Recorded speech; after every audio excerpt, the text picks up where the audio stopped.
محبت رسول میں دیوانے ہو جاؤ، پاگل ہو جاؤ، مست ہو جاؤ۔ جو عشق رسول میں دیوانہ ہوتا ہے وہ دیوانہ نہیں ہوتا، یاد رکھیے گا۔ سیدنا بلال دیوانہ نہیں تھے، ویسے کرنی دیوانہ نہیں تھے، وہ ہوش مند تھے، جنہیں عشق رسول کے تقاضوں کو پتہ چل گیا، عشق رسول کی طرف جانے والی راہوں کا جنہیں پتہ چل گیا، اور عشق رسول میں پھڑکنے والے دلوں کا جن کو پتہ چل گیا، وہی تو سلوک کے اصل مسافر ہوتے ہیں، وہی تو حقیقت میں مرید ہوتے ہیں، اللہ کے محبوب سے بے انتہا محبت، بے انتہا۔ جو جو محبت بڑھے گی آگ بھڑکتی جائے گی، عشق کی آگ دنیا کی آگ جلا دیتی ہے، اور رسول اللہ صلی اللہ علیہ وسلم کے عشق کی آگ انسان کو منور کر دیتی ہے۔ بلکہ جس کے سینے میں رسول اللہ صلی اللہ علیہ وسلم کا عشق ہوگا، جس کے سینے میں رسول اللہ صلی اللہ علیہ وسلم کی محبت ہوگی، جب پل صراط سے گزرے گا، پل صراط کی آگ پناہ مانگے گی، یا بندہ مومن جلدی سے گزر جا، تیرے سینے کے اندر جو عشق رسول ہے اس نے اس آگ کو ٹھنڈا کر دیا۔ وہ سوز، وہ گداز، وہ تڑپ رسول اللہ صلی اللہ علیہ وسلم کی سینہ اثر کے اندر،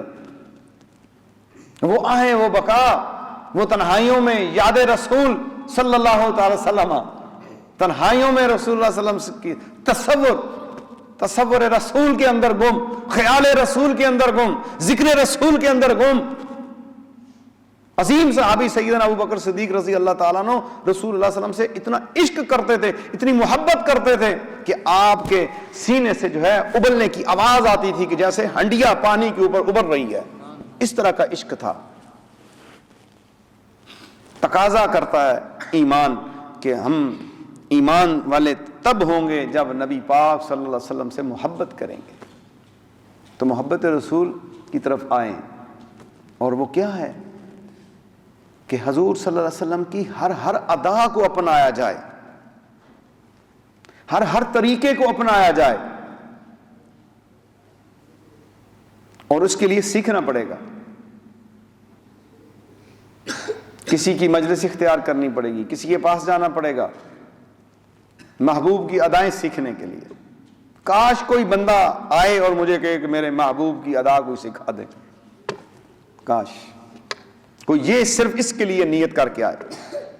جس دن ایسا بندہ آیا کہ میں محبت الہی میں آیا ہوں، میں اس کی پیشانی چوموں گا، جو کہے گا میں محبت رسول میں آیا ہوں، میں اس کی پیشانی چوموں گا، جو کہے گا میں اپنے محبوب کی ادائیں سیکھنے کے لیے آیا ہوں۔ ہم دنیا کے کام سیکھتے ہیں سارے، منع تو نہیں کر رہا، سیکھو، انگلش بھی سیکھو، سائنس بھی سیکھو، علم دنیا بھی سیکھو، لیکن قیامت والے دن بڑے غریب ہوں گے وہ لوگ جن کے دامن میں، جن کے اعمال سنت رسول اللہ صلی اللہ علیہ وسلم کے بغیر وہاں پر ہوں گے، خالی ہاتھ ہوں گے۔ وہ پورا مال و متاع جو ہے انسان کے مومن کا ایمان بھی رسول اللہ کے وسیلے سے ہے، یاد رکھنا۔ میرا اور آپ کا کلمہ بھی رسول اللہ کے وسیلے سے ہے، میرا اور آپ کا تلاوت کرنا بھی رسول اللہ صلی اللہ علیہ وسلم کے وسیلہ سے ہے، میرا اور آپ کا حج کرنا بھی رسول اللہ صلی اللہ علیہ وسلم کے وسیلہ سے ہے، میرا اور آپ کا زکوٰۃ اور صدقات دینا بھی رسول اللہ کے وسیلے سے ہے، میرا اور آپ کا بخش جانا اور جنت کے اندر جانے کا یقین اور گمان رکھنا کہ جنت میں جائیں گے، یہ بھی رسول اللہ صلی اللہ علیہ وسلم کے صدقہ میں ہے، اور قبر کے اندر عذاب قبر سے بچنا بھی رسول اللہ صلی اللہ علیہ وسلم کے صدقے میں ہے۔ تو پھر کیوں نہ ہمارا تعلق مضبوط بن جائے آقا نبی کریم صلی اللہ علیہ وسلم کے ساتھ،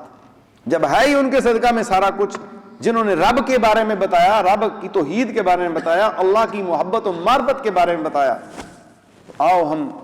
آقا نبی کریم صلی اللہ علیہ وسلم سے جڑ جائیں۔ مزید ویڈیوز دیکھنے کے لیے محمدی رونی قافلہ کے آفیشیل چینل کو سبسکرائب کریں اور بیل آئیکن کو پریس کریں۔